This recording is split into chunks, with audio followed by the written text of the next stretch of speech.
به نام خداوند بخشنده مهربان، با عرض سلام خدمت همه دوستای خوبم. امیدوارم هر جا که هستید شاد و خوش و خندان باشید.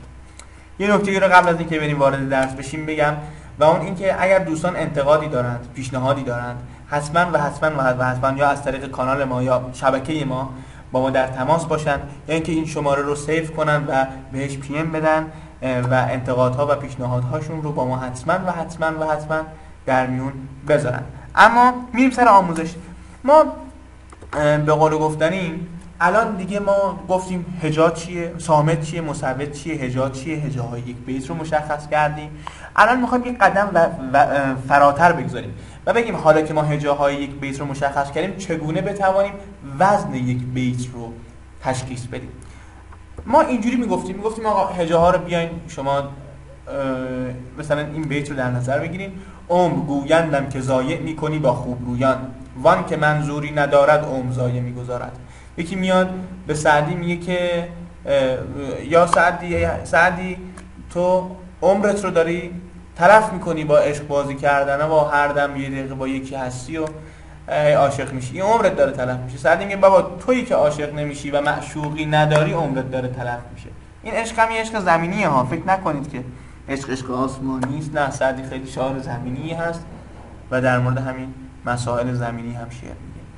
عمر گویندم که ضایع میکنی با خوب رویان، وان که منظوری ندارد عمر ضایع میگذارد. که ما میبینیم که صامت ها و مثبت ها رو، چون دیگه فکر کنم انقدر پیشرفته شدیم که نخوایم دونه دونه توضیح بدیم، میبینیم که صامت ها و مثبت ها عیناً روبروی هم قرار گرفتن، هجاها عیناً روبروی هم قرار گرفتن. یه نکته من باید بگم و اون این که دوستان هجای کوتاه، هجای کشیده دیگه توی تختی کردن یک هجای بلند و یک هجای کوتاه حساب میشه. دیگه ما نمیایم میگیم این یک هجای کوتاه کشیده است، بلکه میگیم یک هجای بلند و یک هجای کوتاه است. این نکته رو حتما رعایت کنید توی شمارش. مخصوصا شما میایید و اینها رو در واقع چیکار میکنید؟ تختی میکنید و میبینید که روبروی هم قرار میگیرند و انگار هیچ همه شکل هم هستند.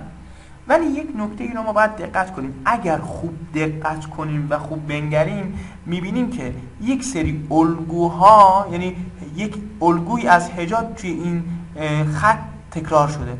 میبینید که 4 تا دونه هجاست، یک هجای بلنده، یک هجای کوتاه، 2 هجای بلند تکرار شده. دوباره یک هجای بلند، یک هجای کوتاه، 2 هجای بلند، یک هجای بلند، یک هجای کوتاه، 2 هجای بلند. میبینید کلش همین تکرار شده. این وزن شعره.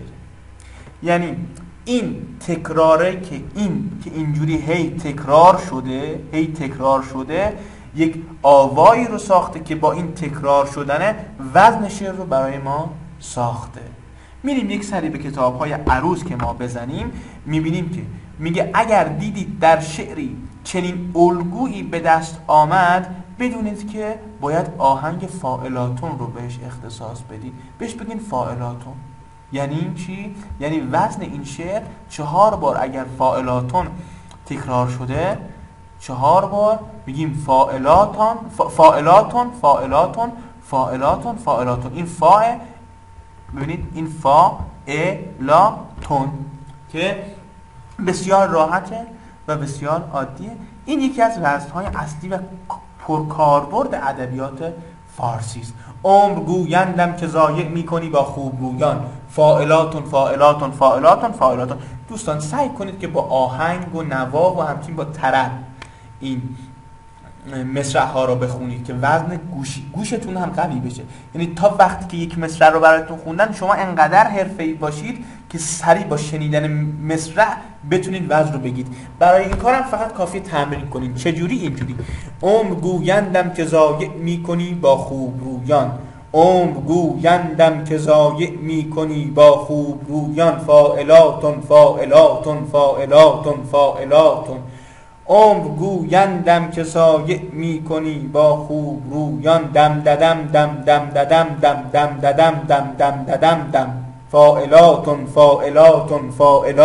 فاعلاتون.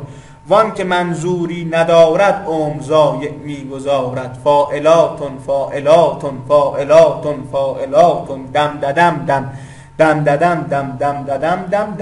دم. بشکنم میتونید بزنید. دم ددم دم دم ددم دم دم ددم دم دم ددم دم فاعلاتون فاعلاتون فاعلاتون فاعلاتون. همینجوری تکرار کنید تا ملکه ذهنتون بشه، گوشتون عادت کنه به این وزن و تا وقتی که یک مصرع به این وزن خونید سریع بتونید تشخیصش بدید. خب عرض کنم به خدمت شما که ببینید دوستان 4 تا نگاه کردیم. اگه دقت کنید 4 تا شمردیم 1 2 3 4 1 2 3 4 و رفتیم جلو. خب یا 4 تا ما باید جدا کنیم بریم جلو. نه اینو ولش کنید اصلا. الان فعلا شما وزنی که یاد گرفتیم فاعلاتون فاعلاتون فاعلاتون فاعلاتون که از تکرار و تناوب رکن عروضی فاعلاتون به دست اومد دیگه. 4 بار تکرار شد. پس هجاها رو این زیاد کاری باش نداشته باشیم. الگوی خاصی در هجا تکرار می شود و اون الگوی تکراری وزن شعر است. دقت داشته باشید که این فاعلاتون دوستان، این فاعلاتون اینها الکی نیستن، تعدادشون هم زیاد نیست. فوقش زبان فارسی و ادبیات فارسی 20 الی 30 تا وزن داره، یعنی 20 الی 30 تا این شکلی داره که یاد گرفتنش هیچ کاری نداره. خب اینا وزنهای پرکاربرد ادبیات فارسی هستن که حتما و حتما و حتما و حتما باید در واقع یادشون بگیریم. می‌بینید که این شکلی هستش. خب این فاعلاتون خودش 3 تا دونه وزن داره. یه دونه زیر مجموعه داره این فاعلاتون که یکیش خودشه، یکیش هم فاعلونه. اینا با هم دیگه ادغام میشن و 3 تا وزن رو برای ما میسازن. یکی فاعلاتون فاعلاتون فاعلاتون فاعلاتونه که مصرع قبلی ما بود، یکی فاعلات بیت قبلی ما بود، یکی فاعلاتون فاعلاتون فاعلاتون فاعلون هست، یکی هم فاعلاتون فاعلاتون فاعلون.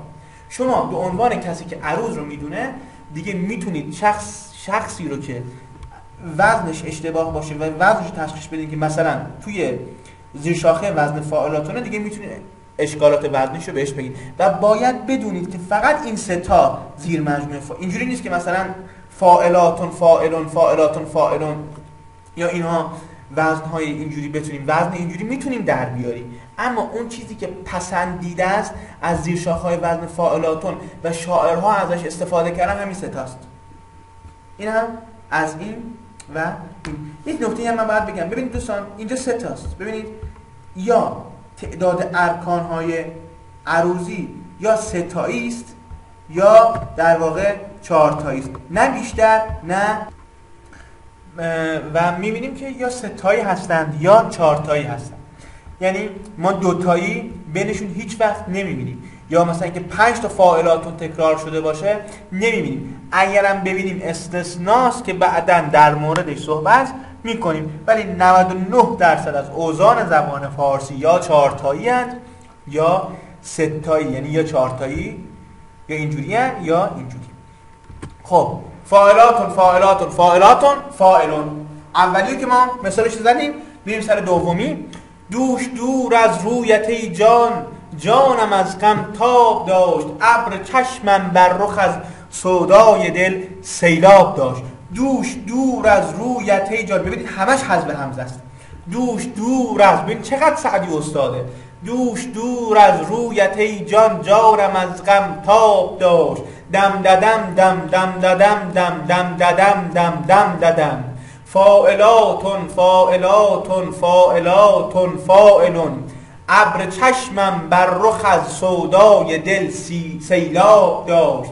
فاعلاتون فاعلاتون فاعلاتون فاعلون، ابر چشمم بر رخ از سودای دل سیلاب داشت. فاعلاتون فاعلاتون فاعلاتون فاعلون. اینا هم دیگه دوستان همتون میدونم بلدید، یعنی دیگه حرفه‌ای شدید که برای همین دیگه ما رو اینها مانور نمیدیم. فقط ببینید یه حذف همزه اینجا داریم، یه حذف همزه رویت داریم، رویت تی داریم، جا نمز داریم و رخزم اینجا داریم. این هم از این. و آخرین وزن که امروز یادش میگیریم، ماهرو یا روی خوب از من متا، بی خطا کشتن چه میبینی ثواب.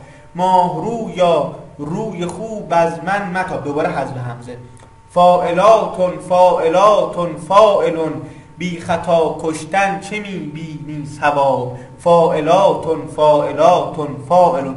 دوستان دقت داشته باشن، حتما اینها رو زیر هم باید نوشت، یعنی من اینجا ننوشتم برای اینکه میدونیم، ولی در حالت کلی حتما هجاهای مصرع اول زیر هجاهای مصرع دوم نوشته بشه. چرا؟ به خاطر اختیارات شاعری.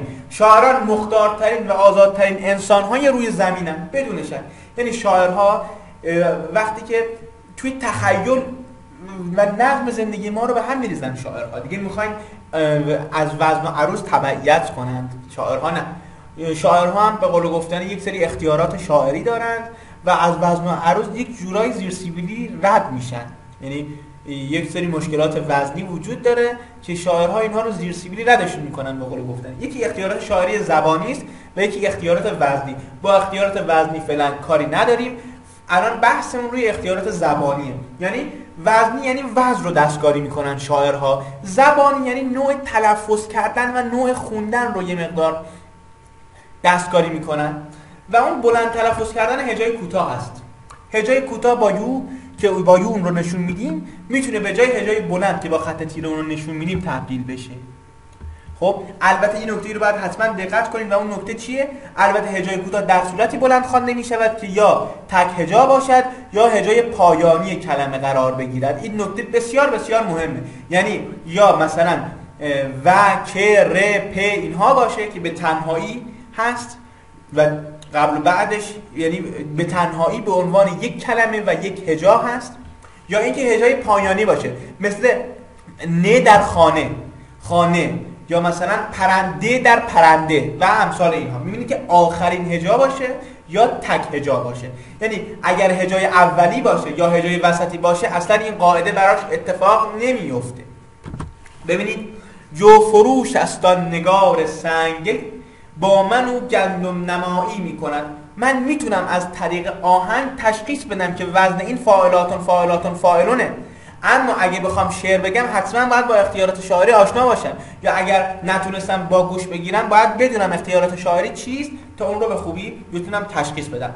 جو فروش است. این جو جوه، مثل همون روشن و کوکب و اینهاست.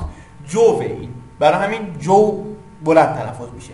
این اختیارات شاعری نیست دوستان ها، این اختیارات شاعری نیست.